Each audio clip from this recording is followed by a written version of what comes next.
Hello, Elvis fans in Germany. This is Priscilla Presley. When I came for the first time to Bad Nauheim in 1959, it changed my life forever. I can't wait to meet you there. Kisses. Bye-bye. Priscilla Presley, die Ex-Ehefrau von Elvis Presley, zu Gast in Deutschland und wo natürlich in Bad Nauheim. Wie könnte es eine andere Stadt sein? Die Elvis-Stadt schlechthin. An diesem Wochenende ist Priscilla hier zu Gast und in Elvis Veritas ist nicht dabei. Ich habe es zeitlich einfach nicht geschafft, diesmal dabei zu sein, liebe Freunde. Aber nichtsdestotrotz wollen wir heute ein bisschen mal die Priscilla in unser Video mit einbeziehen. Und zwar werden wir uns heute befassen mit einer ganz besonderen Elvis-Show, die Closing Show vom August-September 74 Engagement, 2. September 74. Wir gehen ins Las Vegas Hilton und hören uns eine spektakuläre Version von It's Midnight an. Priscilla Presley damals im Publikum zusammen mit ihrer Tochter Lisa und Elvis widmete ihr diesen Song. Eine ganz emotionale Geschichte heute. Aber nicht nur das, im zweiten Teil des Videos, liebe Freunde, werden wir uns mit einer ganz neuen Rubrik auf meinem Kanal befassen und zwar mit der Fan-Ecke, mit der Fanszene.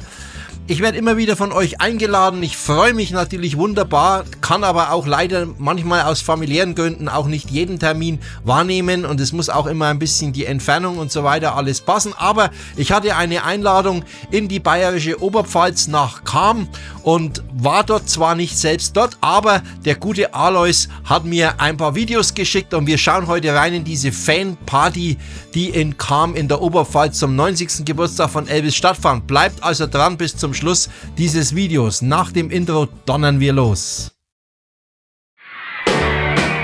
Elvis Presley. Ja, herzlich willkommen zu einer neuen Ausgabe von In Elvis Veritas. Wenn du neu bist auf diesem Kanal, vergiss nicht gleich den Abo-Knopf zu drücken und mir ein Gefällt mir zu hinterlassen. Wenn du ein Stammgast bist, dann freue ich mich, dass du auch dieses Wochenende wieder mit dabei bist und sage herzlich willkommen euch allen. Toll, dass ihr mit dabei seid. Zunächst mal vielen Dank für euer großartiges Feedback zum letzten Video über 50 Jahre Elvis Today. Wer ist der bessere Bassist? Wurde hier Duke Bardwell gedemütigt? Ihr habt viele tolle Kommentare geschrieben. Ein paar von euch haben auch 2, 3 Versprecher von mir bemerkt. Dankeschön, ist immer gut, wenn das Publikum aufpasst und zuhört. Als Lehrer freut mich sowas immer ganz besonders. Danke für eure Hinweise und danke für euer Feedback. Aber jetzt zur heutigen Show.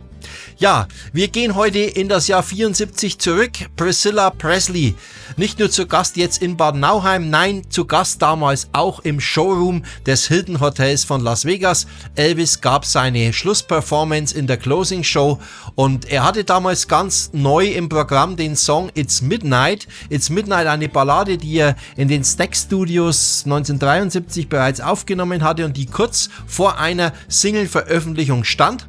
Und Elvis hat diesen Song seiner Ex-Frau gewidmet und zwar mitten im Lied mit den Worten Listen Zilla. Ja, und dann kam diese sehr emotionale Version. Wo ist all meine Selbstbeherrschung? Ich brenne ganz tief in meiner Seele und brauche dich.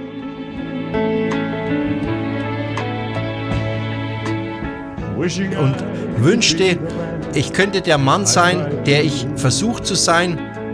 Ich hasse mich, dass ich haben möchte, dass du bei mir bist. Wo ich doch weiß, dass du mich liebst, wie du es eigentlich tun solltest. Aber es ist Mitternacht. Und ich vermisse dich. Ja, ein sehr emotionaler Liebessong und diese Zeilen hat Elvis seiner Ex-Frau gewidmet und das zeigt natürlich, dass die tiefe Verbundenheit, die zwischen den beiden immer noch herrschte. Wir dürfen nicht vergessen, dass im 1973 im Oktober die Scheidung vollzogen wurde und Elvis und Priscilla hatten aber auch danach noch sehr, sehr gute Kontakte, obwohl natürlich Elvis längst schon wieder mit Linda Thompson liiert war. Dennoch riss der Kontakt zu Priscilla natürlich nicht ab und die beiden bezeichneten sich auch die ganze Zeit als gute Freunde und Priscilla saß im Publikum zusammen mit Lisa Marie, als dieser Gänsehautmoment von Elvis erklang. Namhafte Weggefährten von Elvis haben bestätigt, dass Elvis stark an Priscilla hing und dass er auch in seinen Songs immer wieder an Priscilla appellierte, sozusagen, wenn sie im Publikum war, sie direkt auch ansprach und ihr die Songs widmete. Joe Esposito sagte zum Beispiel, dass Elvis mit einem Song wie It's Midnight seine Sehnsucht nach Priscilla ausdrückte. Marty Harrell, er war Trompeter im Joe Gershow Orchester, auch er sagte, dass It's Midnight immer ganz besondere Performances in den Elvis-Shows waren, weil er diesen Song mit unglaublich viel Gefühl und Intensität gesungen hatte. Auch Larry Geller, der Friseur und spätere spirituelle Berater von Elvis, bestätigte das Gleiche. Jerry Schilling schrieb in seinem Buch Me and a Guy Named Elvis, dass Elvis auch oft Lieder benutzte, um eine Botschaft rüberzubringen, speziell an Priscilla eine sehr emotionale Botschaft. Apropos Jerry Schilling, ich habe euch ja vor einigen Videos darauf hingewiesen, dass ich plane, mit Jerry Schilling ein Online-Interview zu führen. Die Planungen laufen noch, ich bin mit dem Management in Kontakt, ich werde euch auf dem Laufenden halten. Ich werde euch rechtzeitig informieren, wenn der Termin feststeht. Ich habe ein paar Fotos von Priscilla in Bad Nauheim, das Ganze läuft ja noch, sie ist heute Abend auch noch hier. Ich habe euch hier mal ein paar Bilder eingefügt.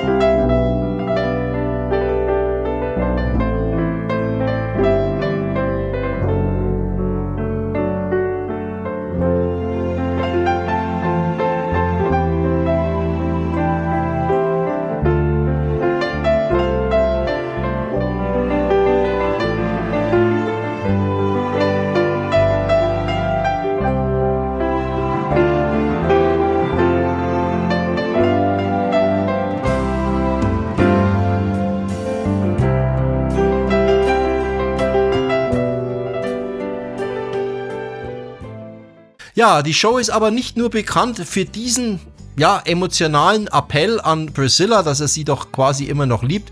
Nein, die Show ist auch noch für etwas ganz anderes bekannt, denn Elvis hatte zu dieser Zeit einige Presseberichte zu verkraften. Presseberichte, in denen behauptet wurde, er wäre drogensüchtig. Nun wissen wir natürlich alle, dass Elvis medikamentensüchtig war.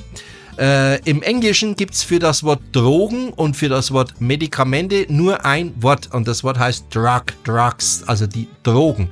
Wenn wir also das Wort Drogen hören, dann denken wir an illegale Substanzen, also Heroin, Kokain, was weiß ich. Und in Amerika ist das anders, denn das Wort Drugs, wie gesagt, steht auch für verschreibungspflichtige Medikamente. Und Elvis war ja immer der Meinung, dass er nichts Illegales tut. Er nimmt verschreibungspflichtige Medikamente, die ihn sein Arzt George Nikopoulos verschrieben hat, über die Menge und wozu er sie nimmt, das war nachrangig. Aber er war sich keiner Schuld bewusst, deswegen ging er auch so vehement gegen den Drogenmissbrauch vor. Ich erinnere nur an seine Reise nach Washington, um Präsidenten Nixon sogar zu treffen, keinen geringeren als den Präsidenten der Vereinigten Staaten, um ein Abzeichen zu bekommen von der Rauschgiftbehörde der USA. Das war für Elvis wichtig und auch kein Widerspruch. Und umso mehr traf es ihn, dass man ihm jetzt sozusagen Drogenmissbrauch vorwarf. Und so kam es, dass er während der Show quasi das Programm unterbrach und sagte, es gibt hier jemanden, der sagt, dass ich Drogen nehme. Ich habe nie in meinem Leben Heroin oder Marihuana genommen.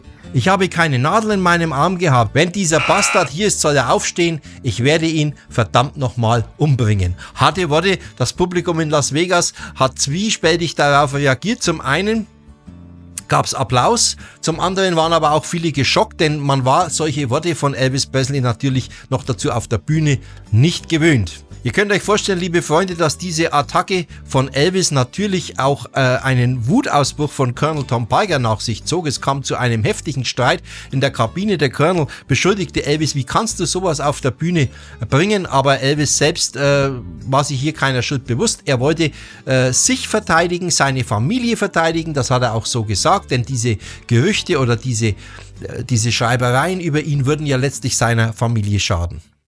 If I find or hear the individual that has said that about me, I'm going to break your goddamn neck, you son of a bitch.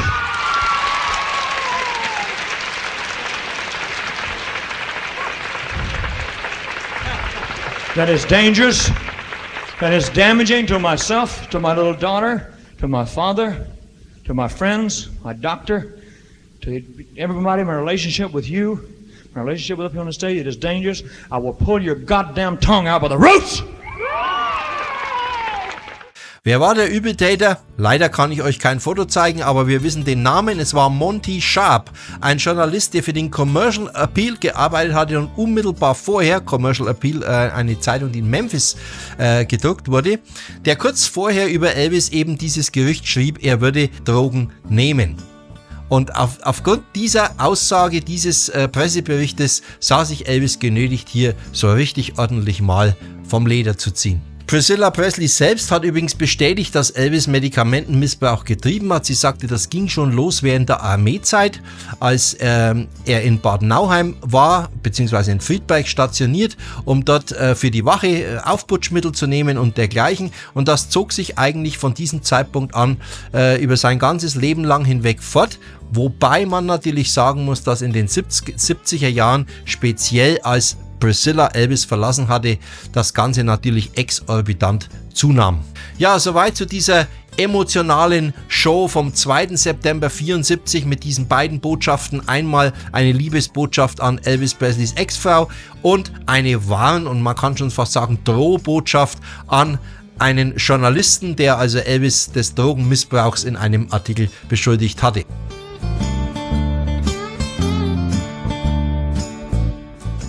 Ja, liebe Freunde, kommen wir zum Teil 2 und wir gehen in die Oberpfalz nach Cham. Der Alois und die Carmen und der Franz, alles 3 Gäste, die schon in Bad Nauheim bei mir am Mikrofon standen zum Interview. Ich verweise auf mein Video dazu. Du bist der? Alois Axinger aus Burglengenfeld. Du bist wer? Die Margit Hallo Margit, grüß dich. Wo kommst du her? aus Roding, das ist in der Oberpfalz, Bayern. Wen habe ich jetzt hier? Ladies first. Hallo Gerd, ich bin die Carmen. Carmen, grüß dich. Und? Ich bin der Franz Wo kommt ihr her? Wir kommen aus Cham. in Oberpfalz. Die haben mich eingeladen und wir haben jetzt ein paar Videoschnipsel aus dieser tollen Party, die sie gefeiert haben, dieser Privatparty in der Oberpfalz in Bayern und wir schauen einfach mal rein.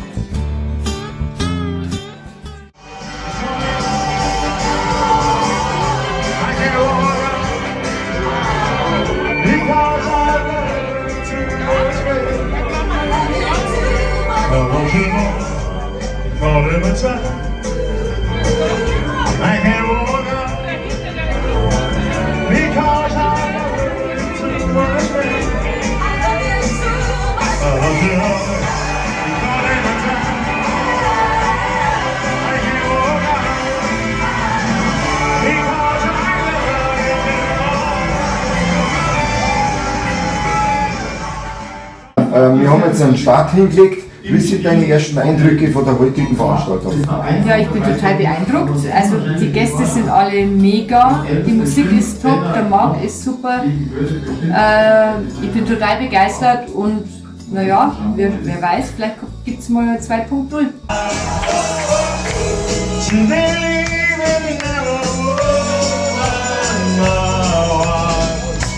It wasn't the mind.